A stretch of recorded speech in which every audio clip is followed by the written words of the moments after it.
Okay, so you know how we're always talking about how much we rely on tech these days? Hmm. Well, this time you sent us some stuff that really gets into how we literally use our surroundings to think. Like our environment becomes part of the thinking process itself. Exactly. It's called cognitive externalization. Yeah. Basically, we're offloading some of the mental work onto the world around us. It's like our brains are always looking for Yeah, shortcuts. Right. totally. And for this deep dive, we're going to focus on how this all plays out with digital tools, all the stuff we're glued to all day. Especially smartphones. I mean, those things are like extensions of our brains at this point. Right. And what does that actually mean for how we learn and remember things? Yeah, because you don't want to just skim the surface. You want to really get into the nitty-gritty. Absolutely. And you're in luck because we have this super interesting review article called, get this, The Cognitive Architecture of Digital Externalization. Catchy title. I know, right? But it's packed with insights about how using things like smartphones and even AI is changing the way we learn. Yeah, and I think that's what you're really interested in, right? Getting a solid grasp of how these things are impacting us without getting totally overwhelmed. Exactly. Hit the key points. So let's jump right in. I think it's fair to say that digital tech has completely transformed our relationship with information. Oh, absolutely. Like, it's not about memorizing a bunch of facts anymore when you've basically got the entire internet in your pocket. Right. Why bother trying to remember every little detail when you can just Google it in 2 seconds? Right. So much faster. It's like a lot of people are probably thinking memorization is just not as important anymore. Yeah, and that raises some really interesting questions about what we consider essential knowledge these days. Right. Like, what do we actually need to have stored up here? Exactly. And, there's this potential downside to this constant reliance on external digital memory. Like, are we getting lazy? Well, maybe. But there's also research that suggests it could actually be impacting our brain development and our overall cognitive health. Oh, wow. Really? Like, literally changing our brains? Yeah, there's this study by Fasoli in 2021, and then another one by Firth and some other researchers in 2019. Okay. And they're basically asking, if information is always readily available out there, do we even need to bother storing it internally? Hmm. And if we don't, does that affect our ability to learn and remember things effectively? So it's like if you never exercise a muscle, it gets weaker. Yeah, exactly. Yeah. So the question becomes, what happens when we're constantly outsourcing our thinking to these external tools? Right. So how does this cognitive externalization actually work? What's happening in our brains when we're doing it? Well, the article talks about this concept called cognitive offload. Offloading. Yeah. It's based on work by Risco and Gilbert from 2016. Okay. And basically, cognitive offloading is all about reducing the mental effort we need to put into a task. Makes sense. Like finding a shortcut. Exactly. It's Ah, like we're trying to find ways to make things easier for our brains. I like easy. And they break it down into a few different ways that we do this. Okay. There's this thing called external normalization. External normalization. Yeah, and that's basically like organizing your physical environment. Oh, so like keeping your desk tidy or making to-do lists. Exactly. Anything that helps to reduce the mental clutter and lets you focus better. So it's not just about offloading information, but also offloading some of the mental effort of organization. Right. And then there's intention offloading. Intention offload. This one's all about using external tools to remind us to do things. Oh, like setting reminders on your phone. Exactly. It frees up mental space because you don't have to constantly remember that you need to pick up milk on the way home. You just let your phone remember it for you. Exactly. It's like delegating the task of remembering. That's actually a really helpful way to think about it. So it's not just about remembering facts. Yeah. It's also about remembering to do things. Right. And the third way we offload is through transactive memory systems. Transactive memory systems. What are those? So it's basically like when information is distributed across different people or resources. Okay. Like, think about a couple, right? Mm-hmm. One person might be really good at remembering birthdays, Right. and the other person might be the one who always remembers directions. I see. So they've essentially created a system where they rely on each other's memory strengths. So a shared memory system. That's fascinating. So even just setting a simple calendar reminder is a form of cognitive offloading. Totally.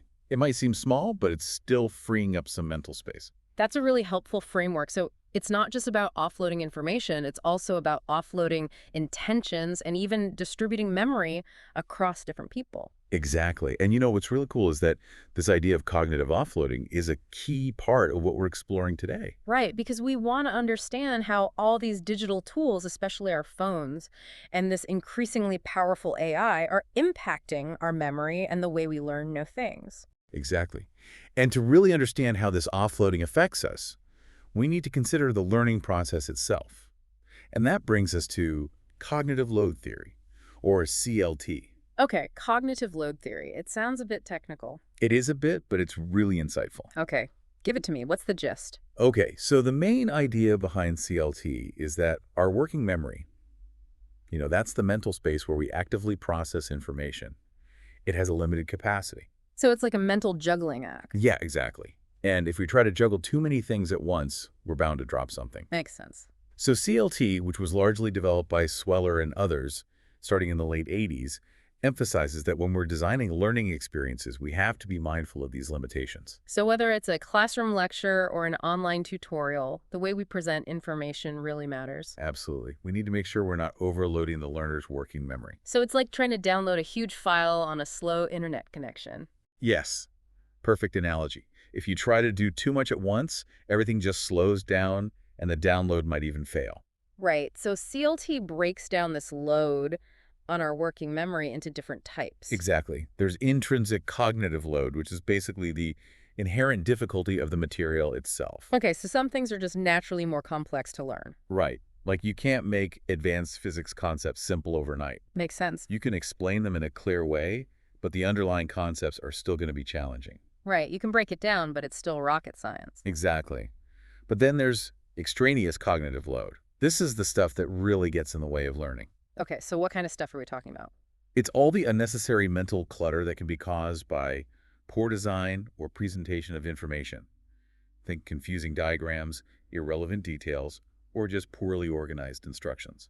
Ah, so it's like having a cluttered desk versus a clean one. Exactly. The clutter just makes it harder to find what you need and focus on the important stuff. And according to CLT, the goal is to minimize that extraneous load. Exactly. We want to make the learning process as efficient as possible so that the learner can focus on the core concepts. Got it. So it's not just about avoiding overload, it's about creating an optimal learning environment. Right. And, the theory itself has evolved over time. Oh, how so? So initially there was this idea of germane cognitive load, which was thought to be the mental effort involved in actually understanding the material. Okay. But more recently, the focus has shifted towards what are called germane processes. Germane processes. Yeah, so think of it less as a type of mental load and more about the active things we do that actually lead to deeper learning. So it's about engaging with the material in a meaningful way. Exactly. Things like comparing different concepts, trying to relate new information to what you already know, or being motivated to really dive in and understand it. It's the mental work that leads to real learning. Exactly. It's not just about passively absorbing information. It's about actively working with it. So CLT is really about encouraging that active engagement with the learning process. Exactly. And what's interesting is that it's proven to be a really versatile framework. It's been applied to all sorts of learning situations, even those that don't necessarily see the mind as just a computer processing information. So it can help us understand how things like group work or using physical activity in learning or different teaching styles, how all those things impact the mental effort involved in learning. Exactly. So its core ideas are really relevant to the field of education and beyond. That's really fascinating. So we have this framework for understanding how we learn, and it's clear that our brains are constantly looking for ways to offload cognitive effort. But how does this all connect with the difference between things that come naturally to us and things we have to put effort into learning? That's where Geary's work on biologically primary and secondary knowledge comes in. Okay, tell me more about that.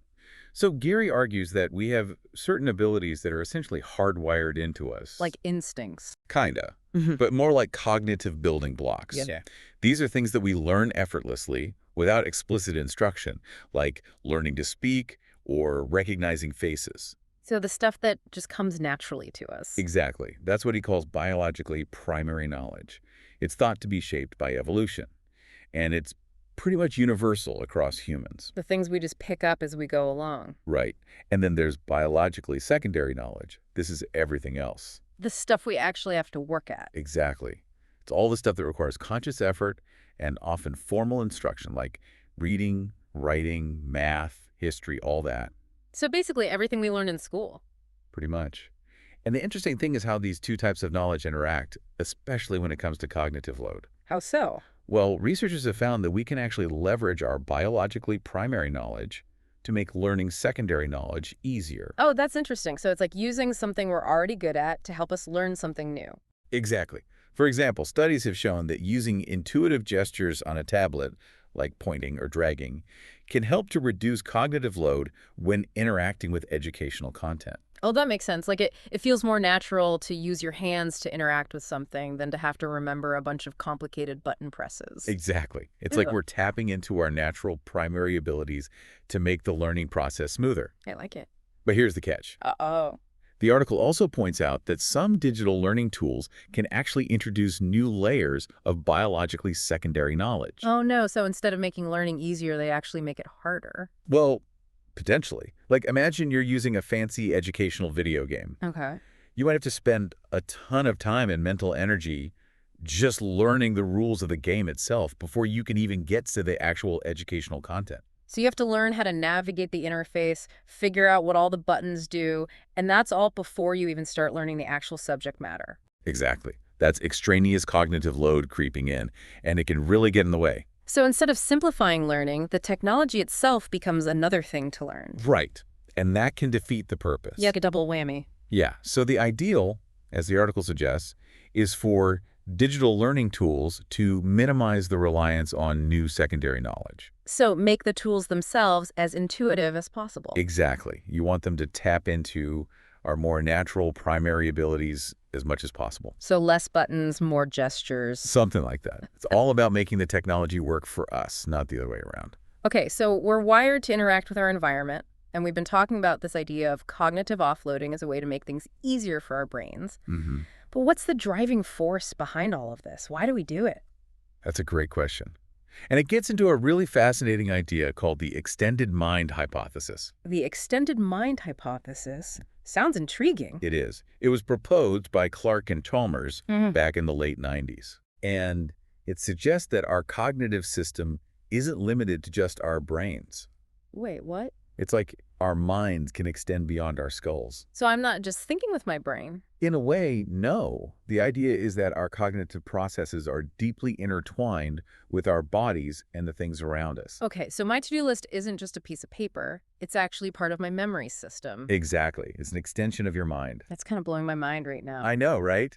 It's a really provocative idea, and it's sparked a ton of debate among cognitive scientists. I bet. But the core idea that our internal cognitive processes are deeply connected to external things is widely accepted now. Okay, so we're not just brains in jars. We're actually interacting with the world around us in a way that shapes our thinking. Precisely. Yeah. And cognitive offloading is a perfect example of this interaction in action. We're literally using external resources to lighten the load on our brains. So it's not just about laziness. It's about efficiency. Exactly. We're constantly finding ways to optimize our cognitive resources. That makes sense. And I bet this isn't just an adult thing, right? I mean, kids are probably natural offloaders from a very young age. Oh, absolutely. They're masters at it. I can imagine. There's research that shows even really young kids, like 4-year-olds, will spontaneously use their environment to simplify tasks. Oh, that's so cool. Give me an example. So there's this study where they gave kids a puzzle where they had to mentally rotate objects. Okay. And instead of trying to do it all in their heads, the kids would just physically rotate the objects to make it easier. They're like, why bother straining my brain when I can just move the thing? Exactly. They're already figuring out ways to offload cognitive effort. And what's even more amazing is that they can already tell the difference between situations where manipulating the environment actually helps them solve a problem versus when it's just unnecessary action. So they're not just randomly moving things around. They're Yeah. actually being strategic about it. Right. It seems like this ability to offload strategically starts developing at a very early age. That's fascinating. And I guess this ability just keeps getting more refined as they get older. Exactly. And there's also research that looks at older children, like around 11 years old, and how they use laptops for memory tasks. Okay, what did they find? Well, in one study, they gave these kids pairs of words to memorize, Hmm. and they gave them the option to offload some of the pairs by flagging them for a hit later. So it's like saying, I don't want to bother remembering this one right now. Just remind me later. Exactly. And they found that the word pairs that the kids perceived as more difficult were more likely to be offloaded. So they're already making judgments about what's worth the effort to remember. Right. And another study added this element of value by assigning different points to different word pairs. Okay. And guess what? The higher value pairs were also more likely to be offloaded. So it's like they're thinking, this one's worth remembering, so I'm going to make sure I get it right. Exactly. And when they explicitly emphasize the value through rewards, both the difficulty and the assigned value of the information became strong drivers of their offloading choices. So even kids are already making cost-benefit analyses about what to remember and what to offload. It seems so. They're taking into account how difficult something is to remember and how important it is to them. That's incredible. So it's like this offloading strategy is already pretty sophisticated even in young learners. Absolutely. And there's other research that shows older children can even come up with their own offloading strategies without being explicitly told to. So they're naturally finding ways to make things easier for themselves. Exactly. Whereas younger kids might need a little more guidance. But overall, it seems like the perceived difficulty of a task tends to increase offloading behavior across all ages. So the harder something is to remember, the more likely we are to offload it, regardless of our age. It seems so. And it's not just about individual strategies. There's also evidence that having a well-organized physical environment can be really beneficial for kids, especially those who might have lower working memory capacity. So it's like the external structure helps to compensate for limitations in their internal cognitive resources. Right. It's almost like having external scaffolding to support their learning. That makes a lot of sense. So it seems like offloading can be a really helpful strategy, especially during development. But the review article did mention some potential downsides, particularly for adults. Yeah, that's where things get a bit more complex. Okay, what are the risks? Well, there's research on adult learning that starts to raise some red flags about excessive reliance on external memory aids. Like what kinds of red flags? So there were these studies by Grinchgold, Pappmeyer, and Meyerhoff in 2021 that looked at what happens when adults offload information without realizing they'll be tested on it later. Okay. And they found the people who offloaded more actually performed worse on memory tests. So it's a case of use it or lose it. If you don't actively engage your memory, it gets weaker. That's one way to think about it. It seems like the act of offloading itself can interfere with the process of encoding information in our brains. So if you know you're going to need to remember something, you're more likely to make the effort to store it internally. Exactly.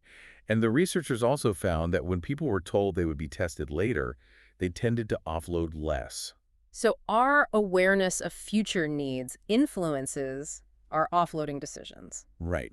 But the overall conclusion from these studies is that in a lot of cases, offloading is associated with lower memory performance, especially when we don't expect to need to recall the information ourselves. So it's a bit of a gamble. If you offload something and then you need it later, you might be out of luck. Exactly. It highlights the importance of being mindful of our offloading habits. Right.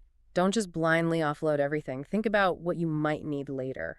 And the article also points out that people with lower working memory capacity tend to offload more frequently. So if you already have trouble remembering things, you might be even more likely to rely on external aid. That's what the research suggests. And it can create a bit of a vicious cycle. Right. The more you offload, the less you practice using your own memory and the weaker it potentially gets. Exactly. It's a slippery slope.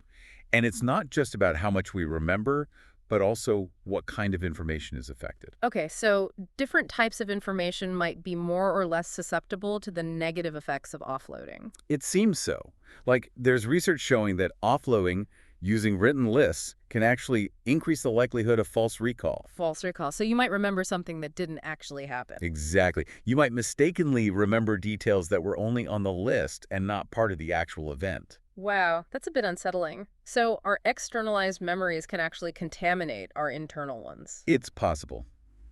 But there is some good news. Okay, tell me. If the information has strong semantic connections, like a list of related items, the negative impact on what's called gist memory, the overall meaning, might be less pronounced. So it's not just about individual words, it's about the connections between them. Right, and items that are more distinct, less similar to each other, also seem to be less negatively impacted by offloading. So the more unique something is, the better chance you have of remembering it, even if you've offloaded it. It seems so. And even something as common as taking notes can have specific effects on what we remember. Like, some studies have shown that people might be more likely to forget location-based information when they're focused on writing things down. So if I'm taking notes during a lecture, I might be less likely to remember where I was sitting in the room. Exactly. It's like our attentional resources are limited, and if we're focusing on one aspect of an experience, other aspects might fade from memory more quickly. So offloading isn't just this simple on-off switch. It has different effects depending on the type of information and how we're externalizing it. Right. It's a complex interplay of factors. And perhaps one of the most concerning potential downsides that the article highlights is this idea of memory corruption. Memory corruption. That sounds serious. What does that even mean in this context? Well, it refers to the idea that when we offload information to an external source, we become more vulnerable to having our own memories manipulated. So someone could tamper with our externalized memories and we wouldn't even know it. It's a scary thought, but yes. And there's actual research that demonstrates this. Risco and colleagues, in 2019, they had participants offload information to a digital system. Okay. And then, without the participants knowing, they subtly changed some of the information. Oh, wow. And the really scary thing is that the participants often didn't even notice the changes. They just accepted the altered information as truth. In many cases, yes. And sometimes they even replaced their own internal memory with the false information they retrieved from the system. So it's like our reliance on these external memory banks could be making us more susceptible to misinformation without us even realizing it. That's the concern. And it raises a lot of questions about the reliability of information in the digital age. Absolutely. So it's like a digital gaslighting situation. In a way, yes, it's a very subtle form of manipulation that can be really difficult to detect. That's a really disturbing thought. But is there any way to protect ourselves from this memory corruption? Well, the good news is that some research suggests that if people are made aware that their externalized memories have been manipulated in the past, they become more cautious and less likely to fall for it again. So forewarned is forearmed. Exactly. It's like once you know the trick, you're less likely to be fooled by it. That makes sense.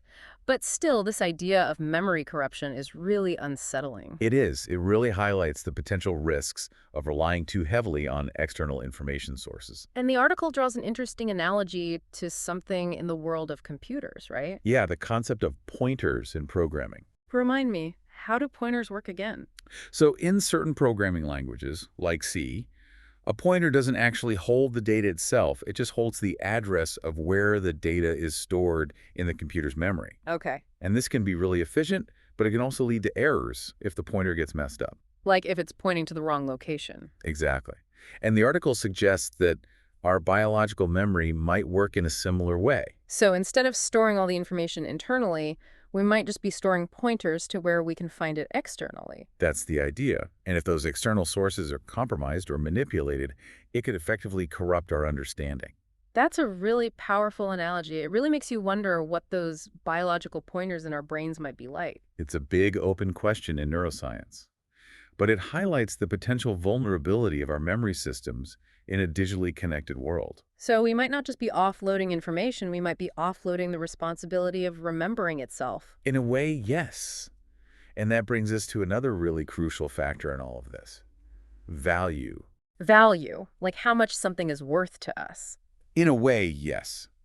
What we perceive as valuable or important plays a huge role in what we choose to remember. Right. Like, you're much more likely to remember the name of someone you find interesting than someone you just met in passing. Exactly. And there's this dual process model proposed by Knowlton and Castell that tries to explain this. Okay, tell me more about that. So they suggest that we have both deliberate pathways for intentionally memorizing things, but also more automatic processes that are triggered by the perceived value of information. So it's like we consciously try to remember important stuff, but our brains also automatically latch onto things that we find interesting or rewarding. Exactly. And there's even brain imaging research that shows this. Like, when people see words that are considered high value, there's more activity in brain areas associated with semantic processing and reward. So our brains are literally lighting up when we encounter something we deem valuable. It seems so. It's like our brains are saying, hey, pay attention to this. This is important. And the article emphasizes that our awareness of our own memory limitations is really important here, right? Absolutely.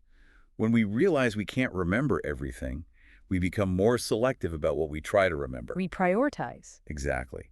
And that leads to what some researchers call responsible remembering, and just as importantly, responsible forgetting. So it's not just about remembering, it's also about choosing what to forget. Right. It's about making conscious decisions about where we focus our mental energy. And this natural effective value can actually be diminished when we know we have the option to externalize information, right? Exactly. It's like, why bother trying to remember something if you know you can just look it up later? Right. It's a cognitive shortcut. Precisely. Yeah. And that brings us back to metacognition. Our awareness of our own thinking processes. Exactly. And research by Dunn and Risco has shown that our decisions about whether or not to offload are often driven more by our perceived benefits and costs than the actual objective ones. So it's not always a rational decision. Well, it's rational based on our own beliefs and perceptions, but those might not always align with reality. I see. So our beliefs about our own cognitive abilities play a big role in how we choose to externalize information. Absolutely.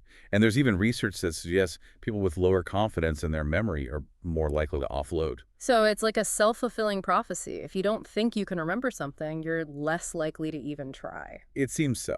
It highlights the importance of having a realistic view of our own cognitive strengths and weaknesses. Absolutely. Okay, so we've talked a lot about the theory and the research, but how does all of this play out in our everyday lives? Yeah, that's the million-dollar question. We're constantly bombarded with information, and we have so many opportunities to offload. How do we decide what to remember and what to externalize? Well, some recent research by Finley and Naaz in 2023 shed some light on this. They found that people tend to use their biological memory for things like personal experiences, familiar routes, and common procedures. So the stuff we do all the time, the things that are deeply ingrained in our routines. Exactly. We don't need to write down how to make coffee in the morning because we've done it 1,000 times. Right. It's second nature at this point. But when it comes to less common knowledge, like specific facts or less familiar procedures, people are more likely to externalize it. So I probably wouldn't write down my daily commute route, but I might save a complicated recipe that I only make once a year. Exactly. It makes sense to offload the things we don't need to access as frequently. And one of the biggest offloading tools we have today is obviously the internet, especially through our smartphones. So, without a doubt, it's like having a giant external hard drive for our brains. And that's had some pretty profound effects on how we interact with knowledge. Absolutely. Like, there's this study by Seiler and others from 2022 that found that people remember less of the actual content of information after they've looked it up online. So it's like the act of searching itself becomes the end point. We don't really internalize the information. It seems so. It's almost like we're just outsourcing the task of remembering to the internet. And that can lead to what researchers call illusions of learning. Right.